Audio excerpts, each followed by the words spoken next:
नाशिकमध्ये आपण आताच दृश्य बघितली, ज्या ठिकाणी नाशिकवरून सुद्धा मोठ्या संख्येने आता मराठा समाज मुंबईकडे दाखल होताना दिसतोय। तर आझाद मैदानातली लाईव्ह दृश्य सुद्धा तुम्ही सामच्या स्क्रीनवरती पाहताय, ज्या ठिकाणी आंदोलक दाखल झालेत, बसले आहेत, घोषणाबाजी करतायत, जरांगेंची वाट बघतायत। 10 वाजता खरं तर आज उपोषणाला जरांगे सुरुवात करणार आहेत। मात्र जरांगे अजूनही आझाद मैदानात पोहोचू शकलेले नाही आहेत, कारण की फ्रीवे त्यांनी पार केला, कर्नाक बंदर परिसर त्यांनी पार केला। मात्र मोठ्या संख्येने वाहतूक कोंडी झालेली आहे आणि म्हणून त्यांचाही ताफा अगदी हळुवारपणे आझाद मैदानाकडे वळताना दिसतोय। सीएसएमटी स्थानकातून बाहेर आलेल्या मराठा बांधवांची दृश्य आपण बघतोय। मुंबईचे खरं तर रस्ते आहेत, ज्या रस्त्यावरती आज गाडी दिसत नाहीये, बेस्ट दिसत नाहीये, तर केवळ आणि केवळ मराठा आंदोलक दिसत आहेत।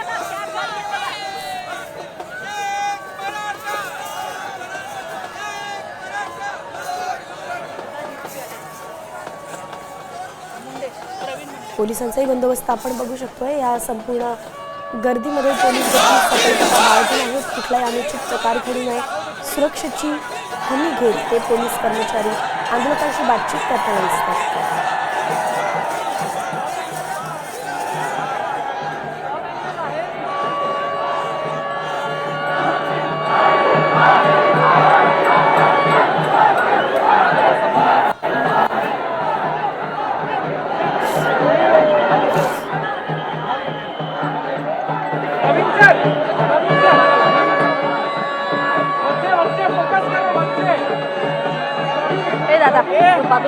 लाईव्ह चालू ऐक ना,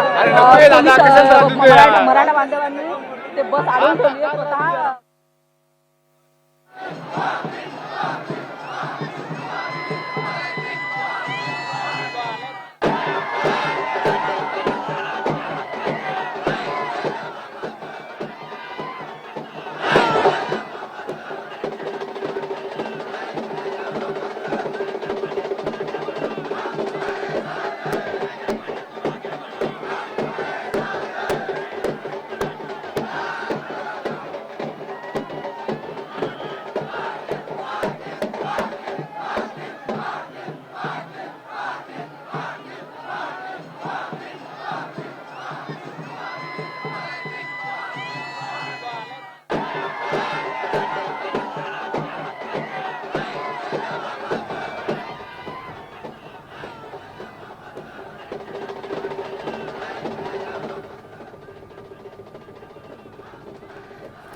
ही दृश्य आपण जी बघतोय ती लाईव्ह दृश्य मुंबईतून तुम्ही बघू शकताय, जिथे पोलीस कर्मचारी आता समाजासोबत आले आहेत आणि मराठा समाजाची समजूत काढण्याचा ते प्रयत्न करतायत। कारण की ज्या पद्धतीने मराठा समाज सध्या मुंबईत दाखल झालेला आहे, वाहतूक कोंडी झालेली आहे, सीएसएमटी स्थानक हे खरं तर मुंबईकरांसाठी महत्त्वाचं स्थानक आहे। इथूनच त्यांच्या रोजच्या कामाच्या ठिकाणी जायचा त्यांचा रस्ता असतो। मात्र आता मराठा समाज आल्यामुळे तिथे कोंडी झाली आहे आणि तीच वाहतूक कोंडी दूर करण्यासाठी पोलीस सध्या आंदोलकांशी बातचीत करताना दिसत आहेत।